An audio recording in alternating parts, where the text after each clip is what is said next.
work, of the dignity of work. You guys, and we know it. We know it. He tries to, do his rhetorical thing at rallies like he understands what it means to earn a living. No, you understand what I'm saying?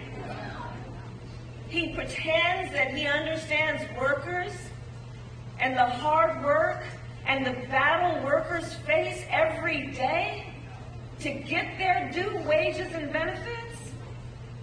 Well, we're not falling for the Okie Doke. Because we know what he has said and we know what he has done. He who called Social Security a Ponzi scheme. He called it a Ponzi scheme. He recommended we raise the retirement age to 70. Can you imagine if you were required to work to 70? No. He who intends to cut Social Security and Medicare. We know how many people, their only source of income is their Social Security check. Talk about, right, is the value about dignity in retirement, dignity in aging? And remember, he was the only one, he said, he was going to be the only one who could bring back America's manufacturing jobs. You know how you talk, I'm the only one, right?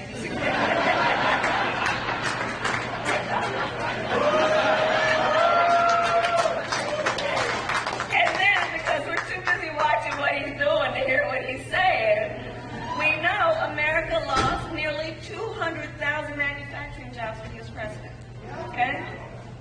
Including tens of thousands of jobs right here in Michigan.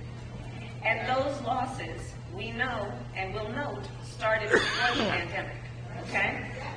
Making Donald Trump one of the biggest losers manufacturing jobs in American history.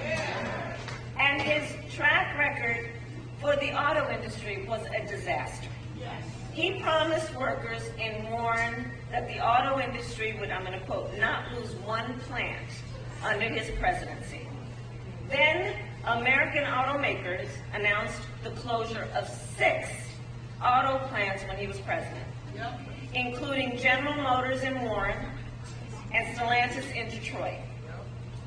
Thousands of Michigan auto workers lost their jobs. And if he wins again, we can expect there would be more of the same. Because we know what he has done. And we know that we're going to focus on the work, not the words, when it comes to Donald Trump. Outside? And we know where he took us the last time. And check this out, Donald Trump's current running mate, because the job is open, right? Like when people go for an interview, especially the young people, they'll go for an interview and they'll sit down and they're in the interview and they'll say, why is the job open? Well, we know why that job was open. So Donald Trump's running mate recently suggested that if they win, they would threaten the Grand River Assembly plant right here in Lansing.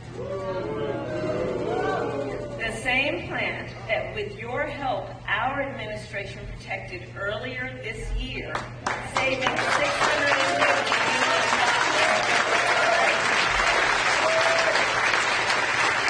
And I believe some of the union workers from Grand River are here with us today. So you know what I'm saying.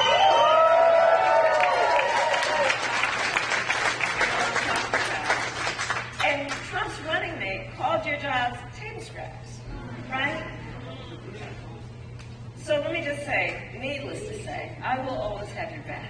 And we'll keep fighting to make sure that you keep your jobs right here in Lansing and keep these most noble and important jobs for America's strength. That's the work you all do. Donald Trump, he also promised that he was going to stop offshoring. Remember that? Then he cut taxes for corporations that shipped 200,000 jobs overseas during his presidency. Cut the taxes for those corporations, okay? And awarded nearly $500 billion in federal contracts to companies that were offshoring jobs, okay? Follow the money. He gave your tax dollars to companies that were sending your jobs overseas. And we got to get the word out to all of the brothers and sisters in labor and remind them of what this dude does.